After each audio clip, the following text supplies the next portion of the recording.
Uncensored. Hindsight is always 20/20.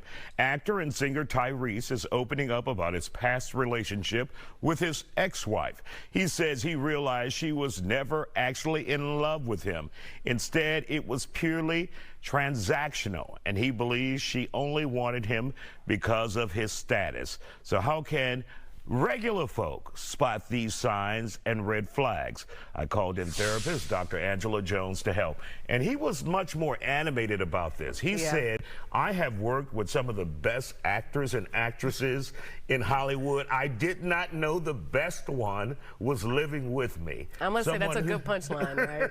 That was good. Someone who pretended to love and care for me, but she was there for my status. Yeah. That is not that unusual. It's not. It's not. So, I mean, I'm not here to debate if what he went through is real or not. What we know is that there are people out there that look for certain types of people because they want what they have, or they just want to be in that space with them. How do you determine? To be realistic, those who have are looking for certain people too. Absolutely. And they know in the back of their minds. Yes, they do. That this person is with them only because, but they put it out of their minds.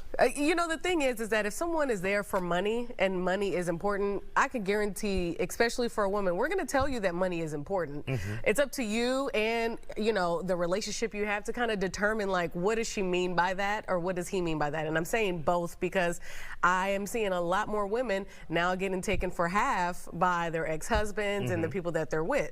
But how do you determine that? And it really is, it's about morals. It's about understanding who they are. But, you know, it's just really tricky because honestly, the way the game is these days, people can scam you and you will never know you're scammed until the end. And it's just kind of hard to determine. And you use the term game. Yeah. And that happens a lot. But I want to get back to the point that I made earlier. Sometimes the so-called victim, they know what they're getting into. You're right. They're just hoping for the best. They do, right? You know, if you're a millionaire or a billionaire and you marry a college student with no job, living with their parents, or they just got fired and they're living with their friend Pookie, and you bring them in and you start dressing them up. Right. I mean, you're kind of already setting yourself up for failure. You kind of know who you're married to. And then to be surprised at the end when the divorce happens or something happens like that, that is what usually surprises me. At the end of the day, what happens is, like, we're marrying for love, but we're forgetting that this is a business transaction, which is why we have to sign paperwork, which is why we have to go to court. Wow. You know, that's important. It is what it is. A light just went off. It's a business transaction. It is. Exactly. No matter what you think about love, because you're signing documents to attest to this business transaction. Absolutely. If we were just marrying for love, we wouldn't have to sign anything. It would just be, I love you, you love me, the end.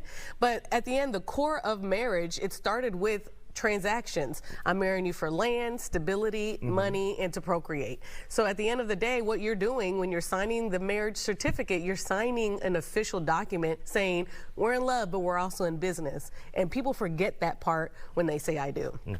And you're lucky to at least have a little bit of love. You're lucky if you do. I mean, because people sit there and talk about, like, Marjorie Harvey and Steve Harvey.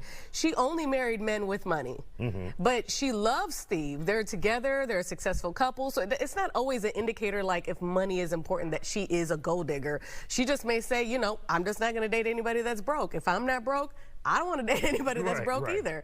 So it's just about standards and being able to differentiate, like, are you only for me because of who I am, like Tyrese is saying, or are you just setting a standard for yourself and that is what you go by? And should you find someone who may be on your same level and you're like, okay, I don't have any second thoughts about why they're marrying me. It could be love, but I mean, it's an equal business partnership. I mean, you can, but honestly, if I had one tip for millionaires and billionaires and they're looking for love and want something serious, hire a matchmaker.